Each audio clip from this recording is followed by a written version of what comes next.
जय श्री राम व्यूवर्स। आज का टॉपिक है कि वशिष्ठ मुनि का भरत जी को क्या समझाया। जब भरत जी ने राजा दशरथ की अंतिम क्रिया की, तब उसके बाद वशिष्ठ मुनि ने सभा में दोनों भाइयों को बुलाया और उनके साथ क्या बातचीत की, चलिए आइए आज की वीडियो में हम पढ़ते हैं। इससे पहले वाली वीडियो में हमने देखा कि भरत जी अपने आप को कैसे पापी कह रहे हैं, उसका क्या कारण था। अगर आपने मेरी वीडियो नहीं देखी है, जाकर के ज़रूरी देखिएगा। चलिए आइए आज की कथा हम शुरू करते हैं। सब जाकर सभा में बैठे तब मुनि ने भरत शत्रुघ्न दोनों भाइयों को बुलवा लिया। भरत जी को वशिष्ठ जी ने अपने समीप बिठा लिया और नीति धर्म संबंधित वचन कहे। मुनिवर ने पहले तो सारी कथा सुनाई, जिस प्रकार कैकई ने खोटाई की, राजा के धर्म सत्य व्रत की बड़ाई की, जिन्होंने देह त्याग करके प्रेम को निभाया। श्री राम जी के गुणशील स्वभाव का वर्णन करते करते तो मुनिराज के नेत्र में जल भर आया, शरीर पुलकित हो गया। फिर लक्ष्मण जी सीता जी की प्रीति वर्णन की और शोक स्नेह में मग्न हो गए। मुनि ने विलख कर कहा कि भरत सुनो, होनहार बड़ी ही प्रबल है। लाभ हानि जीवन मरण यश अपयश ये सब विधाता के हाथ में है।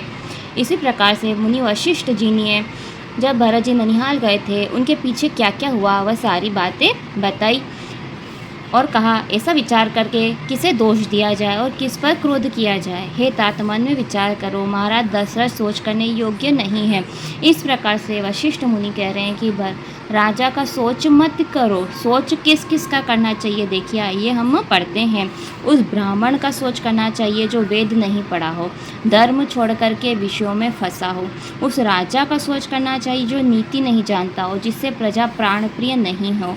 उस वेश्य का सोच करना चाहिए धनी होकर भी कंजूस हो, अतिथि सेवा और शिव भक्ति में चतुर न हो। वह शूद्र सोच करने योग्य है जो ब्राह्मण का निरादर करता है, बहुत ही बोलता है और जिसे मान प्यारा हो और ज्ञान का अभिमान हो। वह स्त्री सोच करने योग्य है जो अपने पति को छलने वाली हो, कुटिल हो, कलह प्रिय हो और स्वेच्छाचारिणी हो। उस ब्रह्मचारी का सोच करना चाहिए जिससे अपने व्रत को छोड़ दिया हो और गुरु की आज्ञा अनुसार न चलता हो। उस गृहस्थ का सोच करना चाहिए जो अज्ञानवश धर्म मार्ग को त्याग देता है। उस सन्यासी का सोच करना चाहिए जो सांसारिक झगड़ों में फंस करके ज्ञान वैराग्य से रहित हो जाता है। वही वानप्रस्थ सोच करने योग्य है जिसे तप छोड़ करके भोग अच्छे लगते हों। सोच करने योग्य वह है जो चुगलखोर हो, बिना कारण क्रोधी हो, माता गुरु अपने बंधुओं का बैरी हो। सब भांति से सोच करने योग्य है जो पराया अनिष्ट करता है, अपने ही शरीर का पोषण और निर्दयी हो। सभी भांति से सोच करने योग्य है जो छल छोड़ करके हरि भक्त नहीं होता। इस प्रकार से वशिष्ठ जी ने बताया कि किन लोगों के बारे में सोचना चाहिए जो अनीति करते हैं। कौशल रस सोच करने योग्य नहीं है। महाराज दशरथ जी का सोच क्यों कर रहे हो, जिनका प्रताप तो 14 लोकों में प्रसिद्ध है। हे भरत, तुम्हारे पिता जैसा राजा न हुआ है, न है और न होने वाला है। ब्रह्मा विष्णु महेश इंद्र दिक्पाल सब दशरथ जी के गुणों की कथाएं कहते हैं। हे तात, कहो किस प्रकार कोई उनकी बड़ाई करेगा जिनके राम लक्ष्मण तुम और शत्रुघ्न सरी के पवित्र पुत्र हैं। राजा सब प्रकार से बड़भागी थे, उनके लिए सोच करना व्यथा है। यह सुनकर समझ करके सोच त्याग दो, राजा की आज्ञा सिर चढ़ा के तदनुसार करो। यहाँ वशिष्ठ मुनि कहते हैं कि राजा के लिए किसी प्रकार का सोच मत करो। राजा ने राजगद्दी तुमको दी है, पिता का वचन तुमको सत्य करना चाहिए। जिन्होंने अपने वचन के लिए राम जी को त्याग दिया और विरह अग्नि से अपने शरीर की आहुति दे दी। राजा को अपने वचन प्यारे थे, प्राण नहीं। अतः हे तात, पिता के वचनों को प्रमाण करो, राजा की आज्ञा सिर चढ़ाकर पालन करो, इसी से तुम्हारी सब प्रकार से भलाई होगी। परशुराम जी ने पिता की आज्ञा रखी और माता को मार डाला, इसके सब लोग साक्षी हैं। देखिए यहाँ पर परशुराम जी ने अपने पिता की आज्ञा रख के माता की हत्या की थी। यह वीडियो में आपको पहले बता चुकी हूँ कि परशुराम जी ने क्यों अपनी माता की हत्या की थी। अगर आपने मेरी वीडियो नहीं देखी हो तो जाकर के ज़रूर देखिएगा। यताति के पुत्र ने पिता को अपना यौवन दे दिया। पिता की आज्ञा के कारण उन्हें पाप और अपयश नहीं हुआ है। उचित अनुचित का विचार छोड़ करके जो पिता की आज्ञा का पालन करते हैं वे सुख और सुयश के भागी होकर के स्वर्गलोक में निवास करते हैं। देखिए यहाँ पर वशिष्ठ मुनि ने बतलाया है कि पिता जो भी आज्ञा देता है पुत्र को वह मानना चाहिए। राजा के वचनों को अवश्य सत्य करो, प्रजा का पालन करो, शोक का परित्याग करो।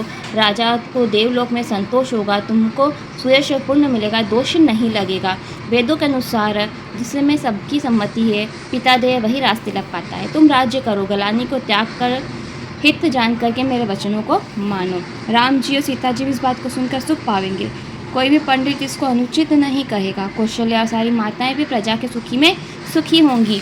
जो तुम्हारा और राम जी का स्नेह जानता है वह सब प्रकार से तुम्हें भला मानेगा। राम जी के आने पर राजू उन्हें सौंप देना, आदर प्रेम के साथ उनकी सेवा करना। मंत्री हाथ जोड़े बोले, गुरुजी की आज्ञा का पालन न कीजिए। राम जी के लौट आने पर जैसा उचित हो वैसा ही कीजिएगा। कौशल्या जी धीरे धर करके बोलती, पुत्र गुरुजी की आज्ञा हितकारी है, उसका सम्मान करो, हित मानकर वैसा ही करो, काल की गति जानकर दुख को दूर करो। बेटा राम वन में है, राजा स्वर्ग में, और तुम इस बात से कातर हो रहे हो। हे पुत्र, कुटुंबी मंत्री महात्माओं के तुम ही सहारे हो। विधाता को उल्टा और काल की कठिनता को समझ करके धीरज धरो। माता तुम्हारी भलाइयाँ लेती है। गुरु की आज्ञा मानकर उसी के अनुसार प्रजा का पालन कर नगर वासियों के दुख को दूर करो। भरत जी ने गुरु जी के वचन मंत्रियों के अनुमोद को सुना। उनके हृदय के लिए चंदन के समान शीतल था। माता की कोमल वाणी सुनी जो शील और स्नेह और सरलता के रस से भरी हुई थी। माता की सरलता के रस में भरी वाणी सुनकर भरत जी विकल हो गए। कमल नेत्रों में बहता हुआ जल मानो हृदय के विरह। इस प्रकार से सभी गुरु वशिष्ठ जी, माताएं, मंत्री सभी कह रहे हैं कि तुम्हें राजपद ले लेना चाहिए और राम जी जब आएंगे तब जैसा उचित हो फिर वैसा ही कीजिएगा। और भरत जी चुपचाप सबकी बातें सुन रहे हैं।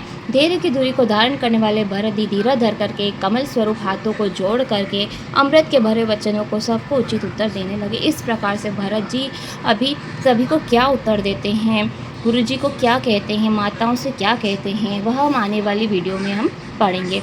आज हमने देखा कि कैसे गुरु जी ने भरत जी को समझाया कि तुम्हें क्या करना चाहिए। अब भरत जी क्या करते हैं हम आने वाली वीडियो में पढ़ेंगे। आपको मेरी वीडियो पसंद आई हो तो मेरे साथ राम कथा में जुड़ जाइए। मेरे चैनल को सब्सक्राइब कर लीजिए, वीडियो को लाइक कीजिए और आगे ज़रूर शेयर कीजिए, जिससे आने वाली हर छोटी से छोटी बात जो रामायण सीरियल में हमें नहीं पता हुई है वह आपको पता चलेगी। जैसे राजा की मृत्यु के 3 विचित्र ऐसे कारण थे। कैकेयी के पिता के कारण उनका मरण हुआ और राजा दशरथ ने अपने पिछले जन्म में ही अपनी मृत्यु मांग ली थी।